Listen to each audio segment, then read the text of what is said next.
Boa noite. Sai uma voz assim de locutor, chega essa taquara rachada. Que a espiritualidade amiga da casa se faça presente, nos intuindo, nos ajudando, abrindo mente, coração de todos nós, né? O que eu trouxe para conversar aqui, nós vamos dividir em duas partes. Uma primeira base será necessária. Eu começo trazendo um dito judaico que fala assim: se eu não for por mim, quem será por mim? E quando sou apenas por mim, o que eu sou? E se não for agora, quando?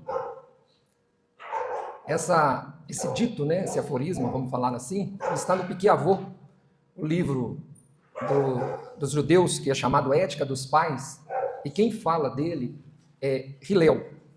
Hillel é um ancião, Hillel é avô de Gamaliel. Então vocês estão vendo a distância, né?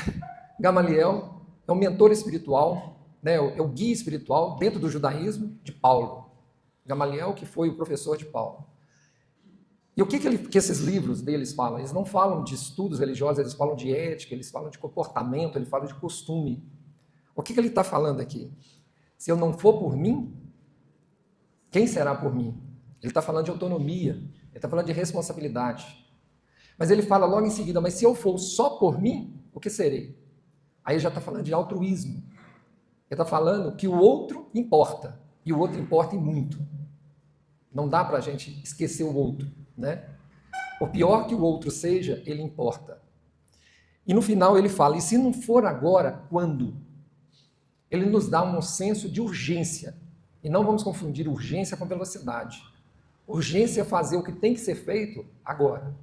Isso é urgente. Não tem nada a ver com velocidade e fazer de qualquer jeito. Então ele está falando da nossa evolução. O avô de Gamaliel, que quando Cristo vem na Terra já era velho. Então, ou seja, nós estamos sendo orientados dessa urgência em crescermos espiritualmente a priscas eras. E no livro Paulo e Estevão, existe uma passagem onde Abigail, no desdobramento de Paulo, né, no sono, Abigail aparece e fala 4 palavrinhas para Paulo. Ela fala: ama, trabalha, espera, perdoa. E na hora que a gente presta atenção, o que ela está falando para Paulo? Ela está dando a Paulo uma receita de como viver. E ela não está dando a Paulo tarefas a serem executadas de forma sequenciais. Ela está dando um plano de vida, 4 frentes para ser atuado.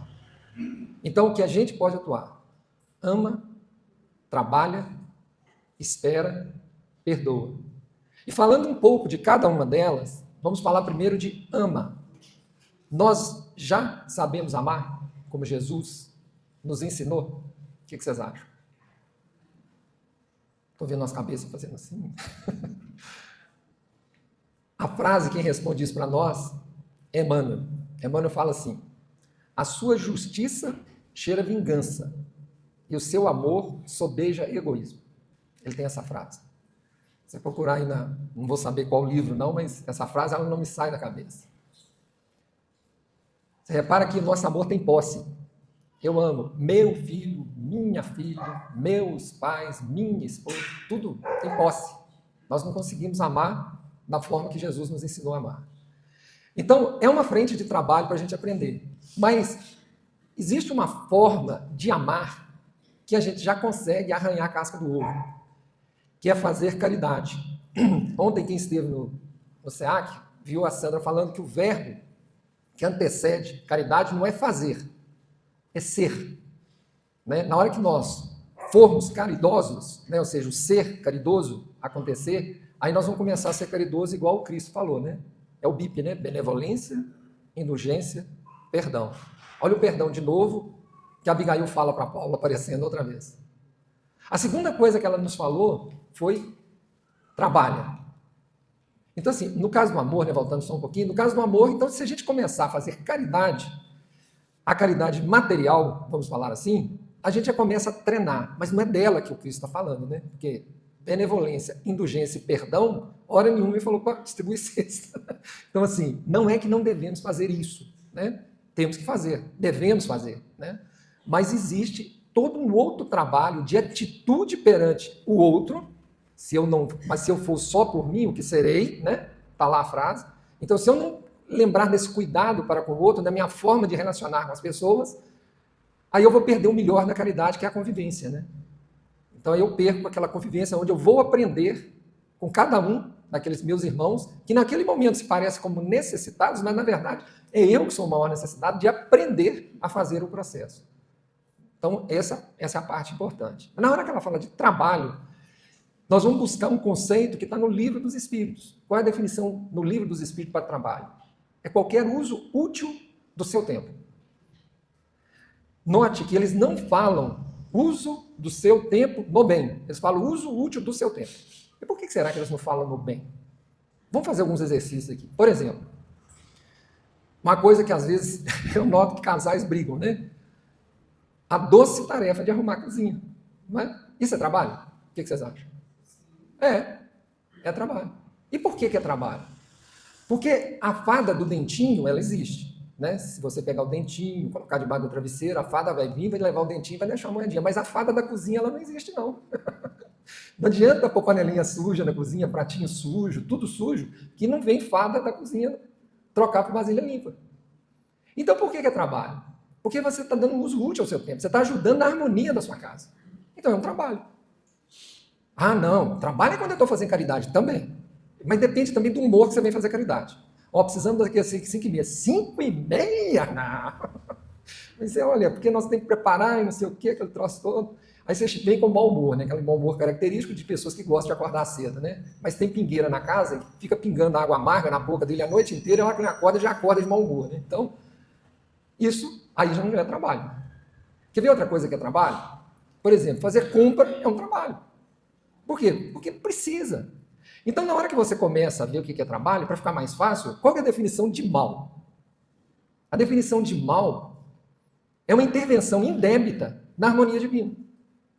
Então, se eu não estou fazendo uma intervenção indébita na harmonia divina, com certeza existe uma chance muito grande de eu estar trabalhando. Concorda? Então, na hora que eu estou dirigindo o meu carro, dentro da lei, de forma harmônica, contribuindo com o trânsito, eu estou trabalhando. Na hora que eu estou dirigindo o mesmo carro, apertando a buzina, achando que todas as preferências são minhas, eu estou produzindo uma intervenção indébita na harmonia divina das outras pessoas. Então, eu não estou trabalhando. Por isso que eles não se preocupam em falar que é trabalho no bem. Porque para você estar trabalhando, você não pode perturbar a harmonia divina. Então, fica, né? Então, assim, dá para trabalhar? Dá. Então, essa tarefa, essa frente de planejamento Abigail, né? Nós vamos chamar de plano Abigail de desenvolvimento, né? Essa frente dá para a gente atuar já, imediatamente. Então, na hora que eu entro no Facebook, no WhatsApp ou qualquer uma dessas coisas, e começo a descarregar todo o meu rancor, toda a minha raiva, toda a minha angústia, provavelmente eu não estou trabalhando. Ah, mas eu estou mandando uma mensagem edificante, dando um recado importante, falando um oi com uma pessoa, né, que tem muito tempo que eu não vejo, ou seja, eu estou causando aquele calorzinho gostoso, né, no coraçãozinho dela, também estou trabalhando. Entenderam? Então, assim, não associe trabalho, quando você lê, principalmente na literatura espírita, a coisas remuneradas ou serviços gratuitos para alguém. Tem muita forma de trabalhar. O sorriso que você dá para a caixa do supermercado que está te atendendo é um trabalho. Você está ajudando na harmonia dela lá. A próxima que ela fala de espera. E se você estiver lendo o livro da Abigail lá, né, do Paulo Estevam, logo que ela fala de espera, ela começa a falar de esperança. Então ela não está falando de espera no sentido de senta ali, que vai brotar que nem mandioca a sua evolução espiritual. Não vai. Não vai. A espera tem a ver nessa fé que a gente tem, na confiança do trabalho da espiritualidade maior na nossa vida. Então aquela frase famosa que todos nós, eu sou pai, eu sei disso, né, que nós falamos, mas esse menino me ouve. Não faz, esse meu filho, né, a gente fala assim, esse meu filho não me ouve. Não faz muito sentido, porque ele não é seu filho, primeira conversa. Ele é um espírito, né, que graças a Deus está na sua vida para te ajudar nesse processo de evolução, nessa experiência maravilhosa, que é a experiência de ser pai, e ele está te ouvindo. Ele só não está querendo fazer o que você está falando, mas ouvindo ele está. Pode parecer incoerente, mas a verdade é essa. E o Paulo, né, ele até fala isso para nós, né? Ele fala assim, eu plantei, Apolo regou, mas é Deus que dá o crescimento. Então, assim, espera. É isso que ela está falando, espera. E a gente tem que entender que existe a ação de Deus na vida de todos nós. Eu não gosto de falar não, porque minha esposa fica brava, mas eu já sou evoluído, eu sou classe angelical lindinho. Ela fica brava quando eu falo isso. Vocês acreditam, não acreditam? Vai lá morar comigo. Né? Então, assim, aqui não tem ninguém que é santo. Vocês concordam comigo? Aí eu acertei agora, né? Ninguém, incluindo. Então, Deus está agindo em todos nós. Então, o que nós devemos fazer? Esperar. Vamos esperar a ação de Deus. Vai acontecer a ação de Deus em todos nós. Eu lembro de eu conversando com uma pessoa e, assim, todos nós temos dificuldade de trazer alguém para o centro espírita, né? A gente sabe, a pessoa fala, eu preciso de ajuda. Você sabe, sim, eu sei que você precisa. Você só não fala, né? Você não fala para a pessoa. Você fica olhando ali, tentando, assim, agora a ficha vai cair, agora vai cair. Aí você fala, mas aí você fala, traz aqui no centro, vem aqui ouvir uma palestra, vem aqui participar de um estudo, né? Aí a pessoa não vem. Aí eu falo normalmente que essa pessoa que não consegue trazer a outra, eu falo, olha, o melhor jeito de trazer alguém é a sua modificação. É a pessoa notar a sua modificação. Na hora que a pessoa começa a notar a forma como você se tornou, aí ela fala, esse troço deve ser bom. Esse tal de centro espírita, nossa, deve ter um negócio lá, deve ser a água que eles bebem lá. Ou então deve ser esse tal de passe. Mas não é? A sua transformação, aliás, a frase não é minha, né? O que você faz grita tão alto nos meus ouvidos que eu não ouço o que você diz. Então eu preciso saber o que você faz. O que esse troço está fazendo com você? Esse tal de centro espírita. Como é que ele está entrando na sua vida? Eu brinco que nós, que viemos aqui na frente falar, somos tremendo caras do pau. Né? Porque a gente vive falando de coisa que a gente não faz. Então, assim, só pode ter uma explicação, isso é cara de pau. Mas a gente faz isso, por quê? Porque eu falo que o estudo primeiro é para mim. Ela vê, quando eu começo a estudar, eu fico, de vez em quando ela me pega falando sozinho. Eu não estou falando sozinho não, tá? Não interno ainda não. Eu estou conversando com eles, pô, mas essa ideia é boa, que coisa interessante. Deixa eu pesquisar um pouco mais sobre isso e a gente vai fazendo aquela jogada. Né? Então, quando você começa a frequentar um ambiente igual a esse, igual você descreveu, né? Você começa a sentir. É igual quando eu entro no centro espírita e falo, hoje eu vou tomar passe. E sento, e começo ali a aproveitar os bons fluidos da casa. Aí quando termino o estudo, eu não preciso mais de passe. Não é que eu sou bom, não. Eu já estou devidamente, como dizer, passado. Né? Então ali, já recebi meu passe. Por quê? Porque você literalmente se acalma e tudo mais. Né? Então essa espera tem muito a ver na nossa fé que Deus vai fazer o trabalho dele. E a gente normalmente quer assumir o papel de Deus. E eu queria dar uma notícia para vocês que vai dar bastante tranquilidade para vocês, é que a vaga de Deus continua ocupada. Então você não precisa preocupar em assumir o papel que cabe a ele. Já está ocupado. E olha, pelo que eu ouvi falar, não vai desocupar tão cedo. Então, se isso em você é complexo de superioridade, pode baixar a bolinha. Se for de angústia, pode ficar calmo, não vai precisar ocupar. Deixa Deus fazer o trabalho dele, você faz o trabalho seu, porque Deus não vai fazer a parte que te cabe, fique claro isso. Ele vai aguardar o tempo que for para você fazer a sua parte. E o detalhe é, ele irá fazer o trabalho dele, na velocidade dele e no tempo dele. E normalmente não bate com as nossas querências e vontades e desejos. E aí, a quarta frente de trabalho que a Abigail nos propõe é o perdão. E esse, por mais que a gente tenha dificuldade, esse já dá para a gente fazer. Perdoar é uma coisa que a gente já pode fazer, mesmo no planeta de provas e expiações. Principalmente num planeta de provas e expiações. Então, antes da gente começar a falar de perdão, eu gostaria de trazer um conceito que são as sombras psíquicas e as sombras humanas, que a Joana de Ângeles traz muito bem, e quem também fala muito sobre isso é Jung, né? As nossas sombras. E na visão de Joana de Ângeles, ela tem que, a definição é que são resíduos morais remanescentes de paixões inferiores e dos instintos primordiais que o espírito ainda não conseguiu transmutar em amor e virtude viva. Ou seja, é o meu passado que eu estou arrastando ainda de uma forma muito dolorosa através das várias encarnações. E isso perturba. E por que isso é importante? Porque nós estamos num plano aqui, nós estamos conversando sobre evolução.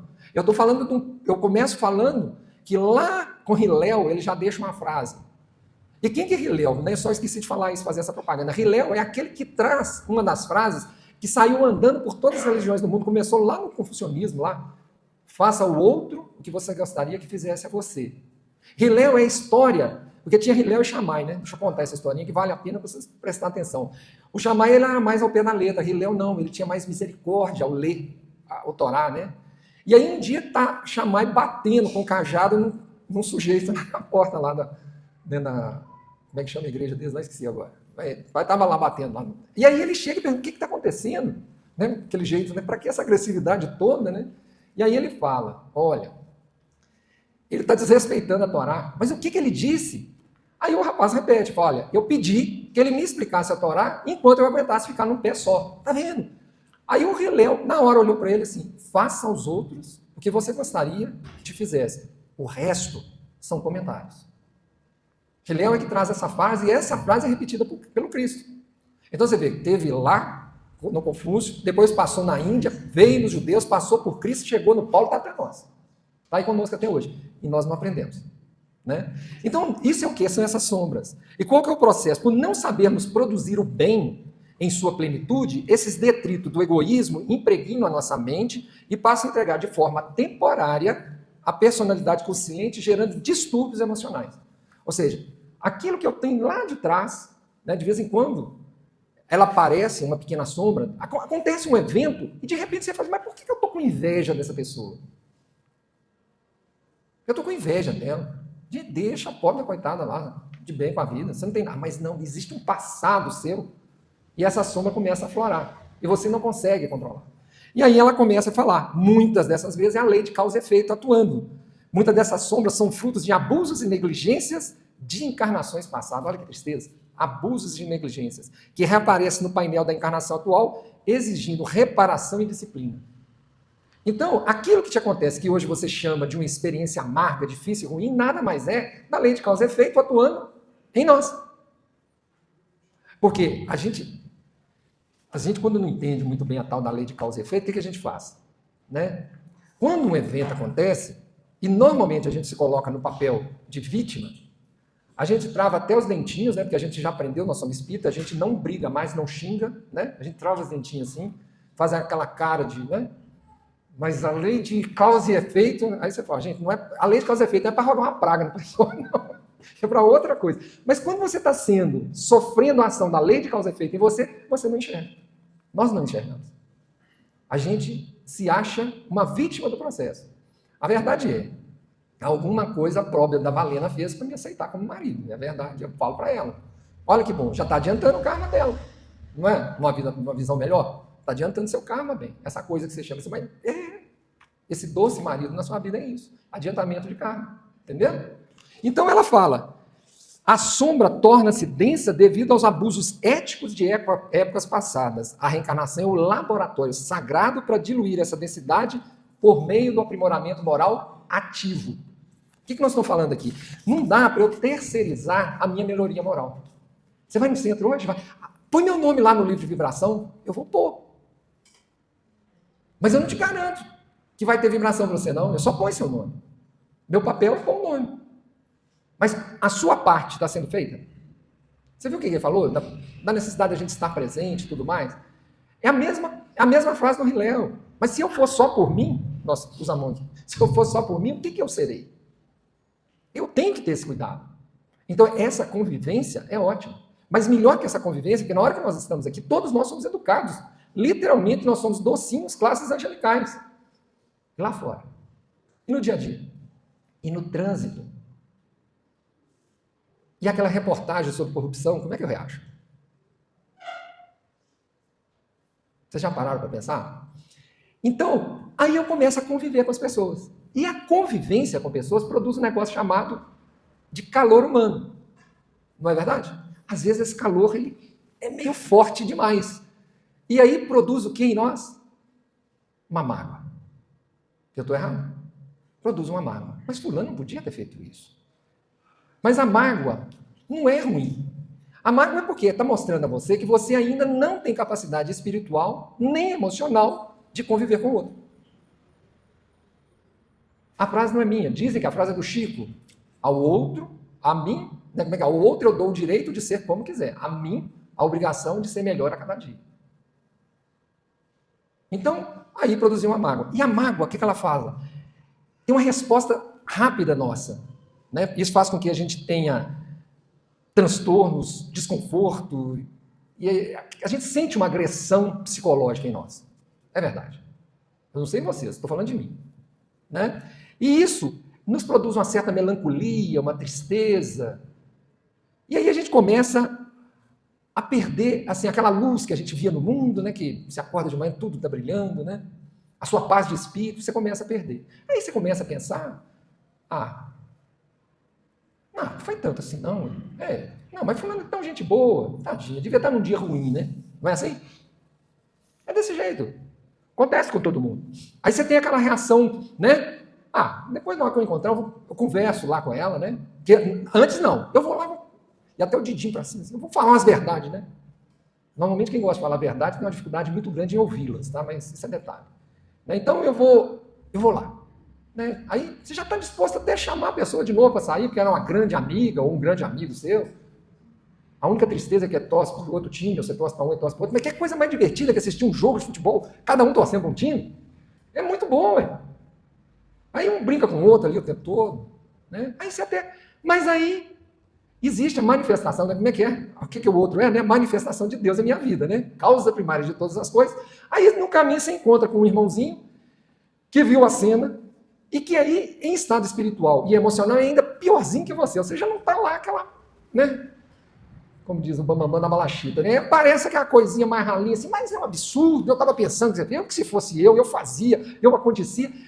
E você pega, em vez de pegar a energia boa do que você estava vindo já, né, começando a pensar no perdão, você pega toda aquela energia, mistura com a sua, faz um bem bolado, e aquilo que você já estava caminhando para perdoar, vira um negócio chamado rancor. Por quê? Porque você não foi lá conversar e você começou, né? Nós estamos falando de perdão, tá, gente? Vocês estão vendo que nós estamos falando de perdão? Então, você transforma aquilo em rancor. E o rancor, ele vai fazer o quê? Aí você vai fazer uma fixação de subpersonalidades morais. Orgulho ferido, ego, inveja, ciúmes. Você começa a amplificar tudo aquilo que aconteceu. E aí você começa a ser até médio, né? Porque você começa já até a pôr pensamento na cabeça do seu agressor, né? Vamos usar a palavra agressor para ficar fácil didaticamente falando. Porque de repente ele nem foi um agressor, ele foi só uma pessoa que falou uma verdade que você estava precisando de ouvir, tá? Mas vamos chamar ele de agressor. Faltou dele didática e misericórdia. Mas aí você começa a pôr, não porque ele pensou isso na hora que ele falou isso, o que ele está pensando de mim? E aí você transformou aquilo em rancor, que começa a te machucar, aquilo começa a te fazer mal. Aí olha, você começa a ter uma hostilidade persistente e você recusa a compreender o agressor. E é o contrário, né? Porque você começou a exigir nele algo que você ainda não faz. Você está exigindo nele um comportamento que você ainda não tem, né? Então, assim, você começa já a despersonificar o espírito que existe naquele seu irmão. E aí o que começa a acontecer com você? Você bloqueia a sintonia com correntes espirituais elevadas. Gente, se te irrita perder a conexão do Wi-Fi, perder a conexão com as correntes espirituais elevadas, tinha que te preocupar mais. Tinha que te preocupar muito mais que esse Wi-Fizinho nosso de cada dia. Porque na hora que isso começa a acontecer, você para de sintonizar no nível que você deveria, todos nós deveríamos sintonizar. E aí, às vezes, você já precisa até de ajuda externa. Você precisa de um atendimento fraterno de uma casa espírita ou de algum grupo religioso, né? Não necessariamente, nós espíritos temos uma solução de todos os problemas, pode encontrar, inclusive, no confessionário da Igreja Católica ou no pastor da Igreja, não interessa. Mas você vai, talvez, precisar de ajuda externa, porque a coisa está começando a se transformar em doença. Nós estamos falando de perdão, hein, gente? Presta atenção. Só que eu estou mostrando o que está acontecendo na hora que a gente não perdoa, né? E a Joana de Anjos fala que às vezes você talvez comece a precisar até de ajudas especializadas, de psicólogos, de psiquiatras, talvez até de remédios, para você voltar a ter a espiral ascendente do perdão, porque você está começando a caminhar na espiral descendente. Você começou a gravitar ali em volta de uma experiência não muito feliz, não estou menosprezando a experiência que veio à sua mente enquanto eu estou falando aqui, mas você ficou gravitando em volta dela. E aí, você não conseguiu, você não procurou ajuda externa, e agora você virou um cientista quântico. Você produziu uma máquina do tempo. Você transformou algo, um evento, que se chamava mágoa, você transformou ele em rancor, e agora você transformou ele em ressentimento. Você sai do presente, viaja lá no passado e se mantém no passado, no evento que ocorreu. Você volta a sentir todas as dores, todos os momentos e não consegue sair dali. E aí a coisa pegou. Porque nessa hora você abriu todo o seu flanco espiritual para, inclusive, a chegada dos nossos irmãozinhos, que assim como nós, que precisam de bastante estudo, e que nós os chamamos de obsessores. Mas, na verdade, eu passei a vibrar na mesma frequência deles. E aí, eles nos enxergaram. Ó, é mais um igual a nós ali, ó. Vamos lá ver o que ele está precisando? E aí ele começa todo um processo doentio. Nessa hora, o sentir de novo acontece, a dor moral do passado volta, e aí você começa a ter melindres infundados. Você já não está mais vivendo aquele momento, você está criando um momento que, na verdade, nem existiu. Está enxergando? Nós estamos falando de perdão, hein, gente? Olha o caminho que nós estamos fazendo. E aí você começa a falar mal, você começa a ter uma auto-vitimização, o processo vai se tornando, e aí você vira um peso morto na sua prece. Como assim? Porque você não tem sintonia nem para fazer uma oração. Se eu mandar você fazer um Pai Nosso, você vai fazer o Pai Nosso, você vai recitar o Pai Nosso, mas você não vai sentir o Pai Nosso. Na hora que o nosso irmão fez a oração inicial, vocês sentiram a oração dentro de vocês? Vocês sentiram as palavras? Então, gente, tá ótimo. É isso que uma oração faz conosco. Só que nessa hora, você não consegue mais fazer esse processo. O seu olhar fica vidrado e você faz a oração da boca para fora, sendo que tudo isso tem que ser daqui para cá, do cérebro para o coração o tempo todo. Nós estamos falando de sentimento. Então, nós chegamos numa situação complicadíssima. Complicadíssima. A Alta de Souza, ela tem uma poesia onde ela retrata a mágoa como um veneno da desventura que desata lágrimas tristes e nos faz projetar nossa própria dor interna sobre toda a beleza da natureza, sobre toda a beleza da vida. Então, repara que eu estou falando aqui, eu estou detalhando o que a Abigail está falando para o Paulo. Paulo, cuidado, Paulo, perdoa. Se você acha que está ruim, Paulo, pode piorar mais ainda, Paulo. E perdoar quem? Perdoar a mim, principalmente? Gente, eu acabo de ler aqui a visão que a Joana de Ângeles nos traz das nossas sombras. A primeira pessoa que eu tenho que aprender a perdoar sou a mim mesmo. Quem conheceu o Oswaldo antes de se tornar espírita e encontrar com o Oswaldo espírita, assusta. Graças a Deus. Graças a Deus. Porque o espiritismo, eu sou assim eternamente grato a essa doutrina. Se eu puder falar assim, qual que foi o melhor prêmio que você buscou nessa encarnação, foi eu ter descoberto o espiritismo. Para mim foi assim, maravilhoso. O espiritismo, a primeira vez que o espiritismo chega na minha vida foi antes de 1995.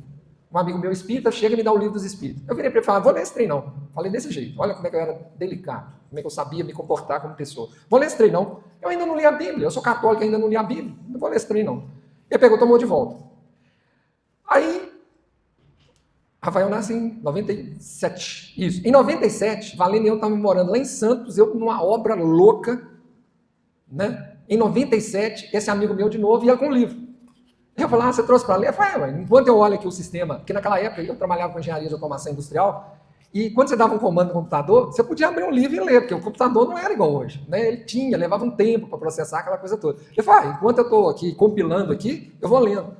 Eu falei, é aquele livro? Ele falou, você quer? Ele falou assim para mim de novo. Aí dessa vez eu fui mais educado. Eu falei, quero, mas põe uma dedicatória. Falei assim para ele. E ele pôs a dedicatória. E aí eu peguei um livro e eu descobri que não adianta eu pegar um livro, levar para casa, que o ensinamento do livro não entra para dentro de mim. E o livro ficou perdido lá dentro de casa. 1997. 2010, o Espiritismo bate na minha porta de novo. Gente, olha o tempo que eu perdi. Não dá tristeza? Mas o que eu falei? Eu falei, perdoa.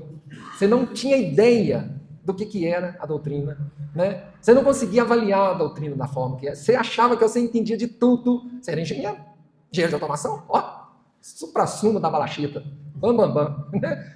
Aí, em 2010, eu encontro com o Espiritismo dentro de uma obra. E o que eu vi acontecer? Todas as pessoas que eu achava dentro da obra gente boa, elas eram desse tal de Espiritismo aí. Pai, eu vou lá ver o que é estranho. E aí eu descubro o Espiritismo. E a Valena brinca, né? Que eu fui convidado para uma palestra, igualzinha essa aqui. Eu entrei ateu, saí espírita.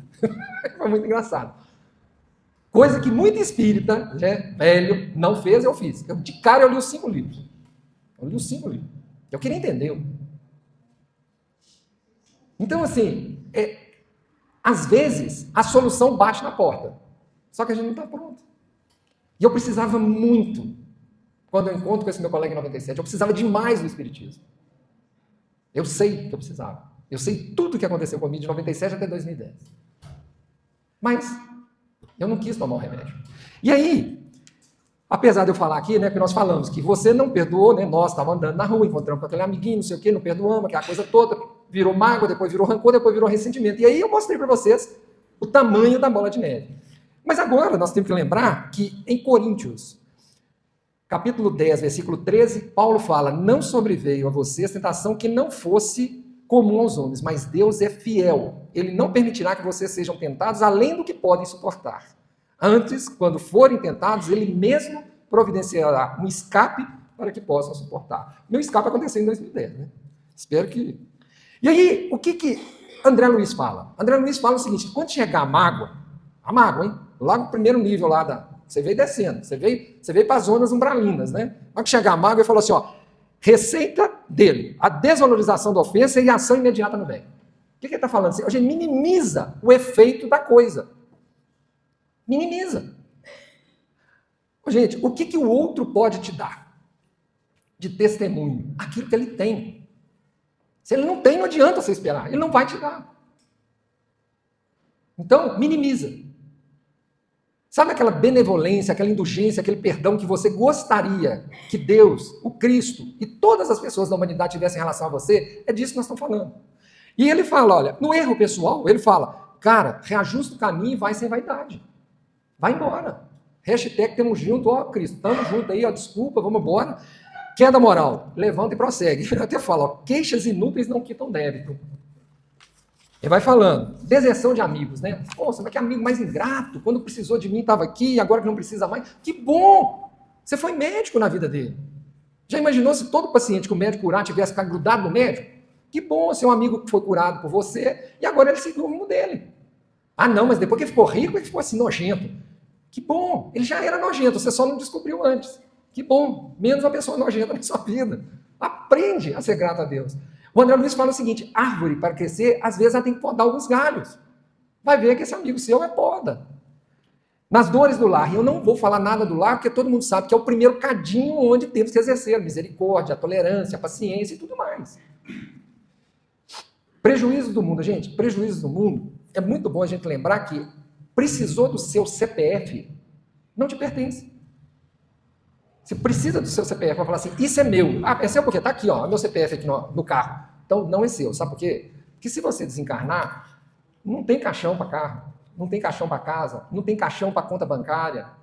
No máximo vai ter um caixãozinho só para o seu corpinho. E o espírito vai e o corpinho fica. Entendeu? Tá claro? Então, prejuízo no mundo é você devolvendo algo que você era fiel depositário, termo jurídico, e devolvendo para Deus. E Deus deu um novo destino. Pô, agora eu preciso que isso que antes era seu, vá para a mão de fulano. Vamos ver se fulano faz um bom uso. E aí ele vai, e no insulto alheio? Ele falou, no insulto alheio, ninguém se enfeita levando lixo para casa. Te insultou? Beleza. Falando que tem uma frase, né, que é do... que fala, né? Não tem como me ofender. Existe para ter um ofendido, ele tem que sentir a ofensa. A ofensa existe, mas o cara não se ofendeu, então esquece.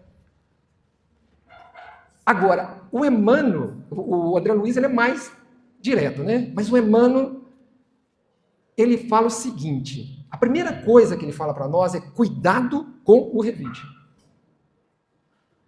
E por que ele fala assim, cuidado com o revide? Olha a frase que ele fala, ele fala assim, ó, tentar fazer justiça com as próprias mãos gera delinquência e algemas de crueldade. Lembra que ele falou, o Emmanuel falou, que a sua justiça cheira a vingança. Então ele falou, cuidado. Ele não está falando assim, não faça, ele não falou assim, não faça o revide, ele só está te alertando. Cuidado com o perigo da revide. Eu já te contei, agora a decisão é sua. Por quê? Porque o livre-arbítrio é seu. Sabe aquela mão na buzina e aquele palavrão de janela aberta? A decisão foi sua. Por isso que o cara para. Por isso que vocês dois começaram a brigar. Por isso que vocês bateram boca. O melhor jeito de dirigir, que eu falo com meus filhos, principalmente em estrada, é que não se disputa ignorância. Você não sabe o tanto que o outro sabe julgar. Não se disputa ignorância.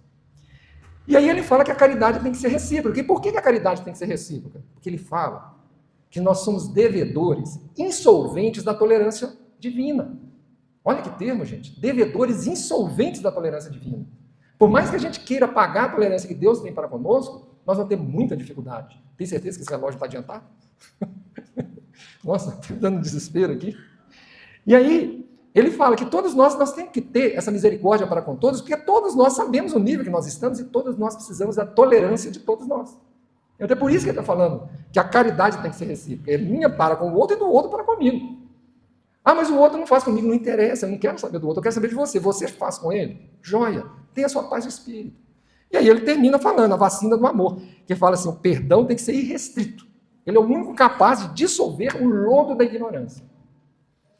Então, o que acontece? Então, assim, eu já falei o que acontece que a gente não perdoa. Eu dei aqui, né, do estudo que eu fiz, quais são as orientações do André Luiz, né, do Emmanuel, e aí a gente fica ainda tentando buscar. Não vamos conseguir, porque vai existir um vazio existencial dentro de nós. Por quê? Porque nós estamos com sede de Deus. A gente tira Deus da nossa vida e quer perdoar, não vai ter jeito. Se eu me esvazio de Deus, eu não consigo perdoar. Eu consigo ser rancoroso, eu consigo ter ressentimento, mas perdoar é difícil. Então o que eu estou procurando o tempo todo? Eu estou procurando Deus. Eu estou procurando Deus no outro, mas o outro ainda não é Deus.